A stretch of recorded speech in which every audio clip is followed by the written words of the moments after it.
Well, I must apologize for those of you who are watching this in video format. I've had a problem with my camera, so this week everything is audio. I will be posting this with just a picture announcing the show title, and we will carry on from there. I'll have video for you next week. Thank you much.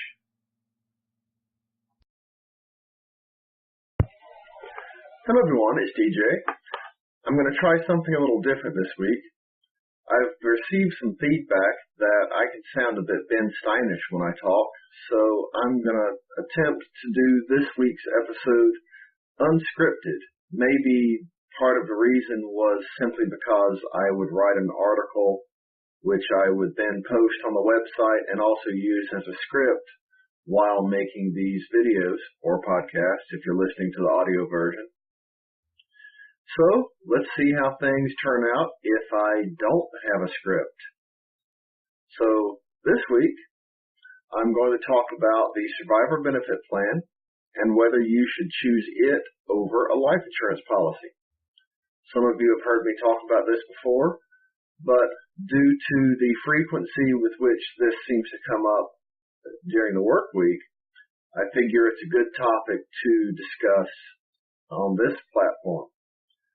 So, what happens very often when I calculate both retired pay, survivor benefits, and survivor benefit premiums is I'll get, this is exaggerated of course, but I'll get, I don't want to pay that, and then the guy will say that he'll just not take survivor benefits and get a life insurance policy instead. One of the problems, kind of like when I discussed retired pay versus, or monthly pay versus drill pay, retired pay versus, I got that messed up, retired pay or monthly pay versus VA compensation. You very often have people who look at a monthly benefit, like let's just say, in the case of the example I'm going to use, $1,100 per month, and they'll say, I can beat that. I can get $250,000 in life insurance. Well, is that really the case? Well, let's look at some numbers and see. And I'm going to post these numbers for you to see yourself, so you're not just listening to me babble about them. So, let's say that we have a master sergeant, or for other components, that's the pay grade of E8. We have a master sergeant with 5,000 retirement points. And under my calculations, he would be making just over $2,000 per month in retired pay. 55% of that, which is the survivor premium, the survivor annuity every month, is $1,100 per month.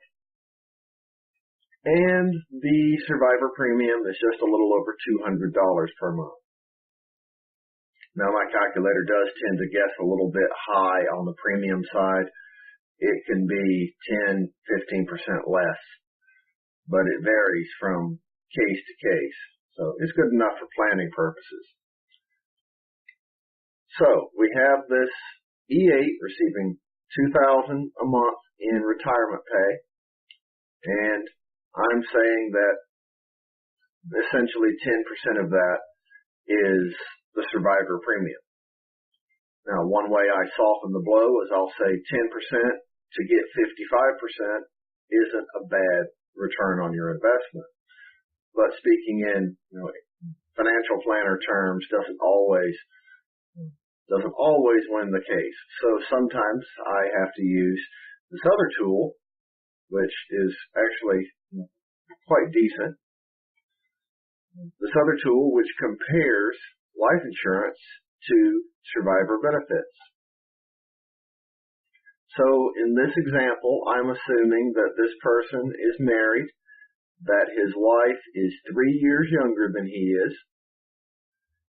that he has $250,000 in life insurance, and he dies this year. So what would happen? Let me move this over here so I can see it better. All right, so with the factors I gave you, if the wife only took out of the life insurance payout the same amount she would receive from survivor benefits, which is the only real way to make a fair comparison, then by the time she's 71, she will be out of money.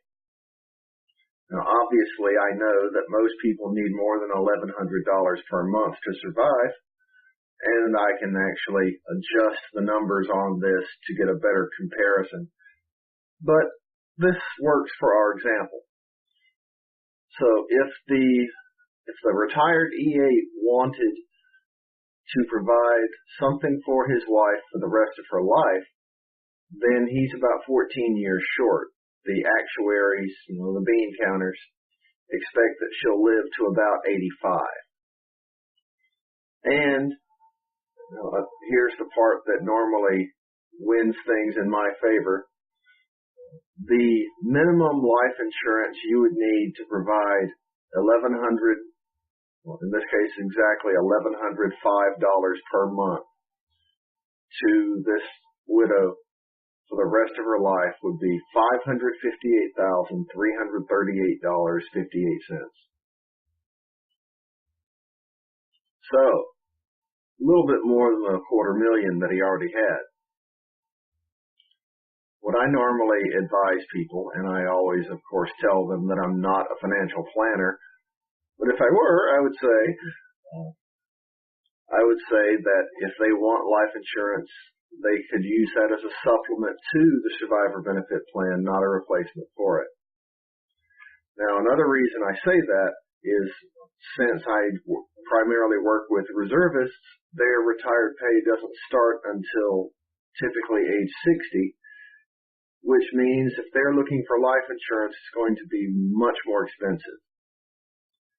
I had one individual who was looking for $800,000 in life insurance for his wife, and the premium was just under $800 per month. So after saying what that premium could do to itself, he then decided to go with survivor benefits, which was about a third of that premium. He had a pretty decent amount of retired pay, so the premium was higher than a lot of folks. Excuse me. So, in many cases, even if you're in great health with no smoking history, things of that nature, life insurance when you're 60 and above gets pretty pricey. So, I have often recommended, like I said, get a smaller policy and supplement survivor benefits. Now, one thing that the survivor benefit premium that is paid every month has over a life insurance policy is it comes out of retired pay before taxes. So, you get that tax-free. Now, notice I said it comes out of retired pay. This is not something that a retiree or a currently serving member pays out of pocket right now. This is something that comes out of his retirement later. And I notice I've danced around a word here. A lot of unit level individuals have, at least in the past, advised members not to take survivor benefits because it will, as they like to say, I hate air quotes, but I'll do it this time, it will reduce their retirement. And my counter to that is when you look at your leave and earning statement and you see service members group life insurance and the premium for that, is your pay being reduced or are you purchasing a service, purchasing a product? Most of the time that makes the light come on. You're buying a product. Same with survivor benefits. You're buying a product. You're not having your pay reduced. You're buying something, in this case, protection for your family. You're not just having money taken from you forcibly like taxes would be. So, anyway, in a roundabout way, I'm coming back to the premium is a worthwhile thing to pay, especially with what it can get for your surviving family members when you pass away. And if you were to run the numbers, since it's 5.5 times what you pay, and that 10% is the high end, by the way. It's not what a lot of people pay, but 10%, when you get a return of 55%, gets paid back very quickly when you pass away. It does not take long at all, even if you've been paying for multiple years. And I think I might see a problem. I'm going to pause the recording and come right back. And I was right. There was a problem. It turned out the camera, for some reason, had stopped recording. So we're going to have some interesting editing to do in a bit. All right. So fortunately, I was almost complete with my rant about survivor benefits versus life insurance. As I said, I'm going to post the numbers I've been reading to you so you can take a look at them.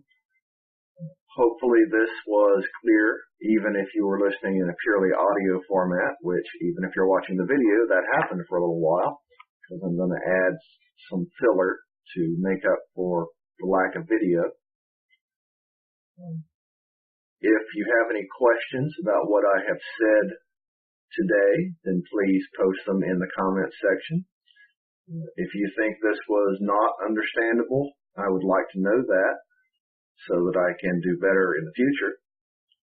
And naturally, if you have any suggestions for future topics, I would love to hear that as well. As always, I thank you for being a part of this audience. Please let me know what you think of this new format.